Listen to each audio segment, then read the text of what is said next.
As the entire country prepares for the forthcoming presidential election in Nigeria, slated for February 16, 2019, we learned about the incident of fire outbreak at the INEC office here in Awka, the Anambra State capital.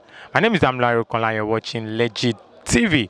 Today we decided to come here to look at this incident, to find out what actually happened here. We're also going to speak with the protocol officer of the INEC in Anambra State to give us an insight into what happened there and to tell us how prepared INEC in Anambra State is ahead of Saturday's election. To join in.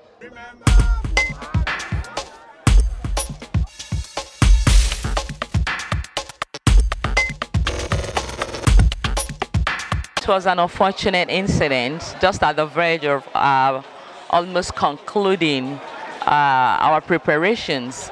It happened. I would say it's quite unfortunate. It's accidental and unfortunate.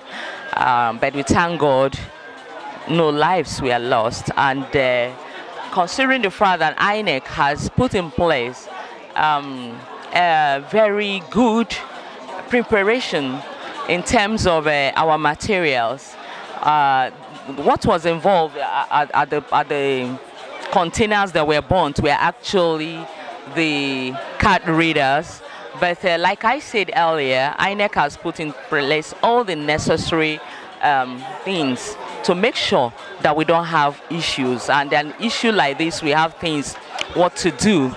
We have a way out of it. So it's not really, it's a bit tight, but it's not actually impossible.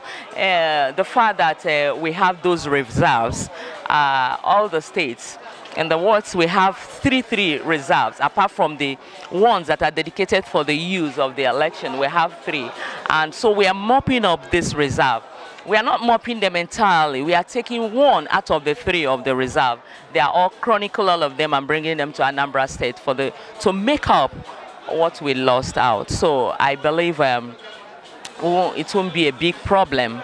It is a challenge, but it's one that we can always overcome. They've actually configured over 18 local government. That's what got burnt. They were configuring the last 3 local government. Anambra State has 21 local government areas. So they've done the 18. That's the 18 that got burnt. So now that's the crowd you saw here.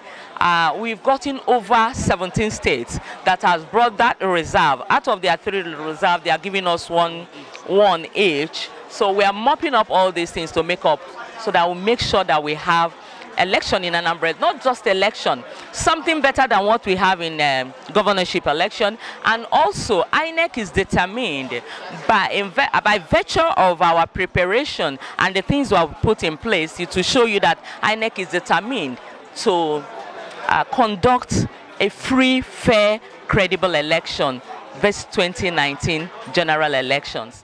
We have done virtually all that is involved in the electoral process. From the beginning of the timetable, we rolled out the timetable very early in January 2017, and all that while we've been preparing very seriously. And for us to roll out the timetable at that time, that shows that we are really bent on tying all the knots to make sure that there won't be hitches. In fact, if we didn't do that, well, if we have such a situation like this, it would have been almost impossible to fix. So we've done all that is involved in the electoral process. We've done our training of the adult staff. We've procured all the materials. We have done the movement of men and materials. So various states, including the FCT, we've gotten all our the full complement of non-sensitive material. They've been shared to the local government areas. And today, we've gone to the CBN to collect the sensitive materials. We've also done great In terms of the voter registration, if you check the records, Anambra also came first in the southeast of the nation in terms of voter registration. I guess we are doing better with the result that we had during governorship election, where for the first time Anambra State is known for voter apathy, but for the first time Anambra recorded a very big turnout. There wasn't voter apathy. From about 22% of what we used to have, we had over 60-something%. It's a kudos, it's an added advantage. And so we are building on that, and we're expecting 100% if God permits. Thank you.